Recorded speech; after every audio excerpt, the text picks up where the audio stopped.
Bienvenue à cette exploration. Aujourd'hui, on examine une série de textes d'inspiration théologique, Oui, riches en citations bibliques. Ils abordent des thèmes assez centraux, l'autorité de Jésus-Christ, le jugement divin, mhm, Satan comme adversaire, mais un adversaire vaincu, et puis la restauration de la création et de l'humanité. c'est ça. Alors, l'idée, c'est de voir un peu les points essentiels.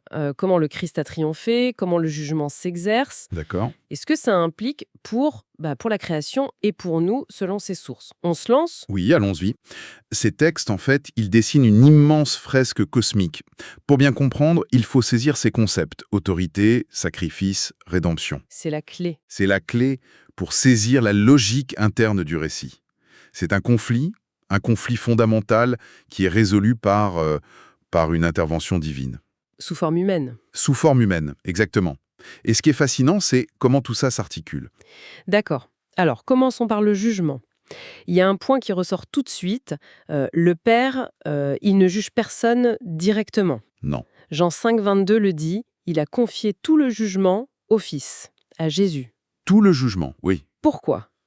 Pour que le Fils soit honoré comme le Père. C'est Jean 5, 23. Logique. Et d'ailleurs, ne pas honorer le Fils, c'est ne pas honorer le Père qui l'a envoyé. C'est lié. Et ce pouvoir de juge, il lui est aussi donné spécifiquement en tant que fils de l'homme. C'est Jean 5, 27. Ça lie son humanité et son autorité judiciaire divine. C'est pas anodin. Tout à fait. Et ce jugement, ce n'est pas juste pour la fin des temps. Les textes comme Jean 12 ou Jean 16 disent que le jugement du prince de ce monde, Satan. oui, Satan, qu'il est déjà là, qu'il est expulsé. Et c'est là que ça devient presque paradoxal. La croix, Ah oui? ce n'est pas une défaite, c'est une victoire éclatante. Colossiens 2, verset 15, utilise une image super forte, genre triomphe romain. Oui, l'image du triomphe. Christ aurait dépouillé les dominations, les autorités, les livrant publiquement en spectacle, par la croix. C'est un renversement complet. Cette vision de la croix comme triomphe, c'est fondamental ici. Ce n'est pas l'échec, mais le moment où les forces adverses sont, en quelque sorte, désarmées publiquement. Désarmé, oui. Et Romains 16-20 va même plus loin, il ajoute une promesse. Dieu écrasera bientôt Satan sous les pieds des croyants. Donc la victoire est aussi partagée, en un sens. C'est intéressant. Ce qui nous amène peut-être à l'acte même de l'incarnation, le fait que Dieu devienne homme. Précisément, c'est un point crucial que les textes soulignent. Dieu, le Verbe éternel, choisit de devenir une créature, vulnérable. Ouais, Et cet acte, ça a un effet, révélateur puissant. C'est comme une pierre de touche, tu vois. une pierre de touche. Oui, ça distingue ceux qui obéissent par amour sincère de ceux qui obéissaient par crainte de sa puissance ou par intérêt égoïste. Ah, d'accord. Quand Dieu se fait humble, les vraies motivations, elles sont mises à nu. Pensez à Philippiens 2 ou au silence de Jésus face à ses accusateurs. La vulnérabilité révèle les cœurs, en fait. Exactement. Et du coup, la croix devient le point de divergence maximale. D'un côté, pour les justes, anges et humains, c'est le salut, la réconciliation. Colossiens 1.20 parle de tout réconcilier par lui. Mm-mm. Mais de l'autre côté, pour les rebelles, cette même croix devient un acte de jugement. Le même événement, deux effets opposés. Voilà. Les textes opposent ceux qui aiment Dieu fait homme, qui l'écoutent, et ceux qui, par cupidité, par violence, pensent au vigneron homicide de la parabole en Luc 20, Ah oui, la parabole. qui rejettent et tuent le fils héritier pour essayer de voler l'héritage. Et il y a une progression dans son rôle, non? D'abord prophète, rejeté, ensuite roi qui juge. Oui, c'est ça. Il vient d'abord comme prophète. Il est rejeté, tué. Mais son retour est annoncé comme roi puissant, pour le jugement final. C'est l'Apocalypse, ça. Oui, Apocalypse 19 et 20 décrivent ça avec beaucoup de force. Le roi des rois qui juge avec justice, et puis cette image de l'étang de feu comme séparation définitive. D'accord. La conclusion, elle est martelée dans plusieurs passages, Jean 3, Acte 4, 1 Jean 5. C'est clair, obéir au Fils, c'est la vie éternelle. Le rejeter, c'est la colère divine. Il n'y a pas d'autre voie présentée ici. Alors, pour bien saisir cette autorité du Fils, les sources nous rappellent aussi la transcendance de Dieu. Dieu est infini, il est au-delà du temps, de l'espace, Absolument.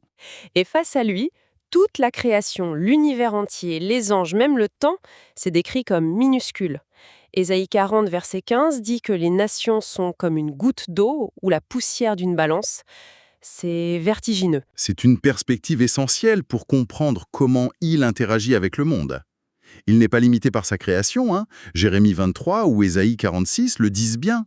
Mais alors, comment il la gouverne, cette création immense? Les textes parlent de son nom, le nom qui représente toute son autorité. Et ce nom, il le place symboliquement sur un trône au sein de la création. Philippiens 2 en parle aussi, ce nom au-dessus de tout nom donné à Jésus. Et là, on arrive à un point central. Par amour, le Père donne tout au Fils. Jean 3,35 est très explicite là-dessus. Oui, le Père aime le Fils et a tout remis entre ses mains. Et ce tout, ça inclut la création entière et son propre nom souverain. D'ailleurs, Jésus dit qu'il vient au nom du Père en Jean 5. C'est une dynamique vraiment profonde. Le Fils, bon, il est Dieu, donc il est copropriétaire originel de tout, si on peut dire. Hébreux 1 et Colossiens 1 le montrent.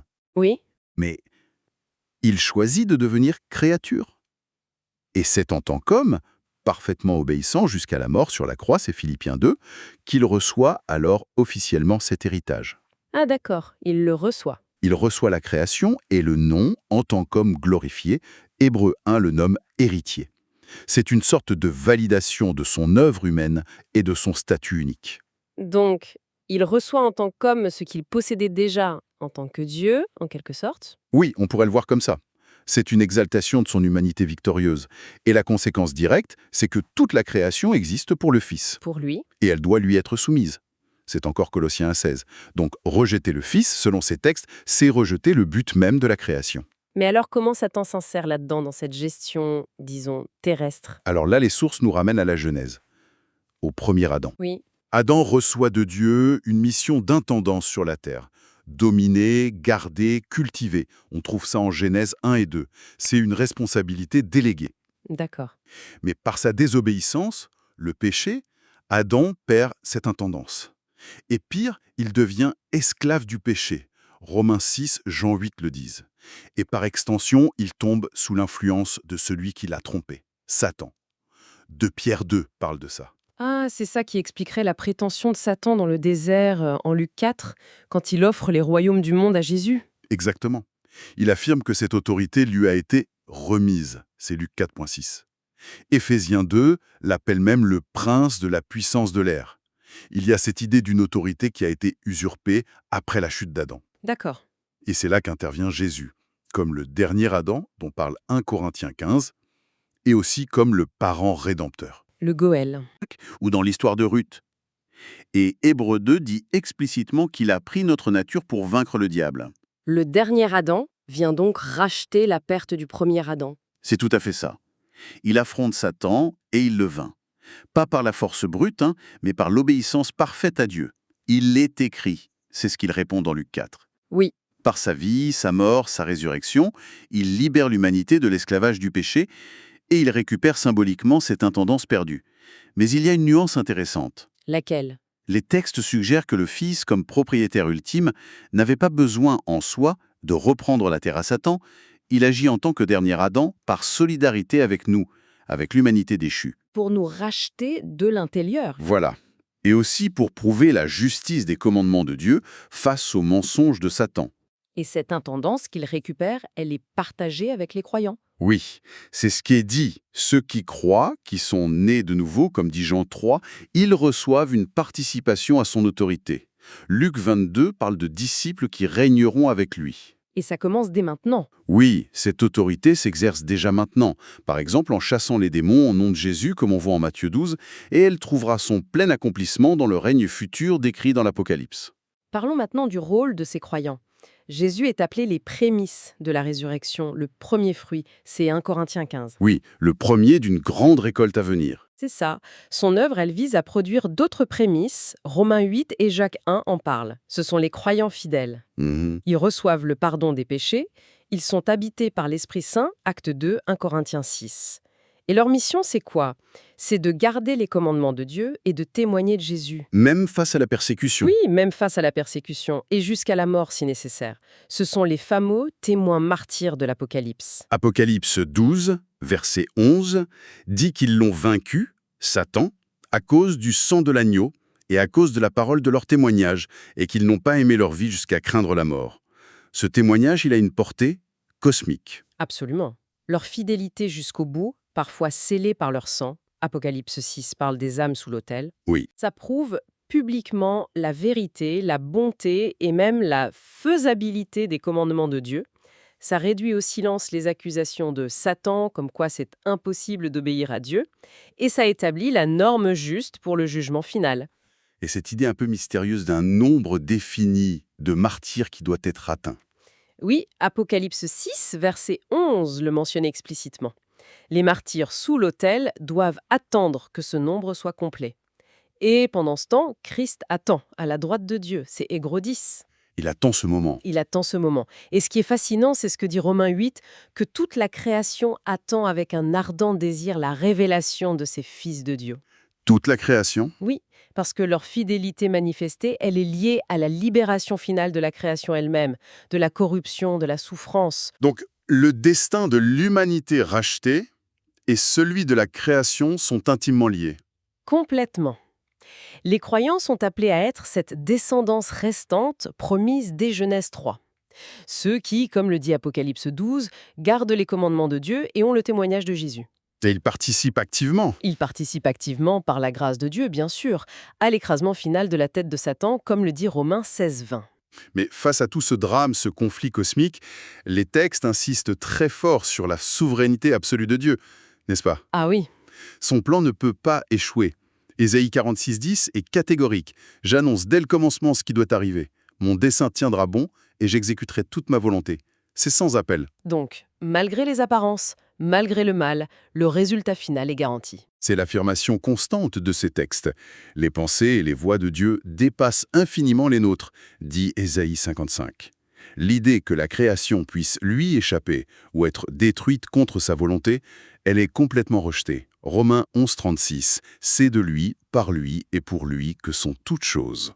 Et la victoire est déjà acquise par Christ. Oui, l'obéissance parfaite du Fils, le dernier Adam, jusqu'à la mort, a déjà scellé cette victoire. Elle a prouvé que les arguments de Satan étaient faux et elle a validé cette intendance qui nous est redonnée en Christ. Il ne reste plus, en quelque sorte, qu'à attendre que le témoignage des martyrs soit complet pour que le dénouement arrive. C'est la chronologie qui semble présenter, oui. À ce moment-là, le jugement final sera exécuté, en toute justice. Les opposants à Dieu, à ses commandements, seront définitivement écartés. Apocalypse 11, Apocalypse 20 en parle. Et le but ultime, c'est... Le but ultime, c'est une création renouvelée, libérée de la souffrance, de la mort, du péché. Apocalypse 21 décrit ça magnifiquement. Seuls subsisteront ceux qui vivent dans l'amour de Dieu et du prochain. C'est l'instauration du repos final de Dieu, l'accomplissement du sabbat originel de Genèse 2. Bon, si on essaie de résumer ce qu'on a vu dans cette exploration, qu'est-ce qu'on retient, hein? Premièrement, l'autorité suprême, elle appartient au Fils, à Jésus-Christ. Une autorité qui lui est conférée par le Père, mais aussi gagnée par son obéissance parfaite en tant qu'homme. Oui, gagné humainement. Ensuite, Satan et les puissances rebelles, ils sont présentés comme déjà vaincus par la croix et la résurrection, même si les effets complets se déploient encore. La victoire est acquise, mais pas encore pleinement manifestée partout. C'est ça. Troisièmement, il y a une restauration en cours, celle de l'humanité à travers le dernier Adam, Christ, et celle de la création qui attend, qui soupire après sa libération. Et enfin, ce rôle absolument crucial des croyants fidèles, des témoins, dont le sacrifice valide les commandements de Dieu et prépare en quelque sorte le terrain pour le jugement final. Tout à fait. Et ça nous laisse peut-être avec une pensée, une question pour la réflexion, non? Oui, Si, comme le dit Romains 8, la création entière attend avec impatience la révélation des fils de Dieu pour être libérés, et si ces fils de Dieu doivent manifester la vérité des commandements par un amour qui va jusqu'au sacrifice, oui. Quelle implication ça a pour nous aujourd'hui? Comment est-ce que cette intendance restaurée, ce mandat de refléter l'amour divin, de résister au mal, comment ça se traduit concrètement dans nos vies? Dans ce monde qui gémit encore, comme dit Paul. C'est une question ouverte. Oui, c'est une question ouverte qui découle directement de la logique de ces textes. Qu'est-ce que ça signifie maintenant, pour nous, d'être cette descendance qui participe à la victoire? Comment on vit ça au quotidien?